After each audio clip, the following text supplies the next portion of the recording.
Mahigit 2 taon na tayong nabubuhay kasama ang mga panganib ng COVID-19. Mula sa simula ay ramdam na ang impormasyon ay nagbabago sa lahat ng oras. Ganoon pa rin ang pakiramdam hanggang ngayon. Bawat ilang buwan ay may bagong alalahanin tungkol sa isang bagong anyo ng COVID. Sinabihan tayong magsuot ng maskara, pagkatapos ay ligtas na huwag magsuot ng mga ito, at pagkatapos ay kailangan nating ibalik ang mga ito. At ngayon, kailangan nating kumuha ng mga bagong bakuna para sa COVID-19? Noong unang lumabas ang bakuna, nakuha ko kaagad. Nang lumabas ang mga boosters, buntis ako. At nakarinig ako ng mga chismis tungkol sa kung paano makakaapekto ang bakuna sa aking sanggol. Nag-alala talaga ako. Kaya, kinausap ko ang aking doktor tungkol dito.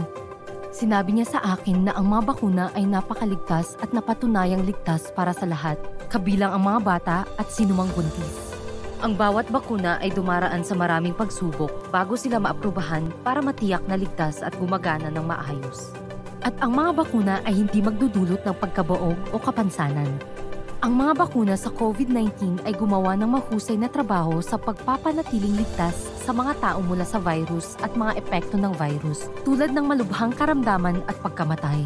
Ngunit sinabi rin sa akin ng aking doktor na nagbabago ang virus ng COVID-19 sa paglipas ng panahon, tulad ng trangkaso. Iyon ang dahilan kung bakit kailangan nating makakuha ng mga na-update na bakuna na tinatawag ng mga booster upang mapanatili nating ligtas ang ating sarili mula sa mga bagong anyo ng COVID. Iyon ang dahilan kung bakit ako kumuha ng COVID-19 booster habang ako ay buntis at kung bakit ngayon ang aking sanggol ay kumukuha ng kaniyang unang bakuna laban sa COVID-19 at ako ay kukuha ng aking bagong booster.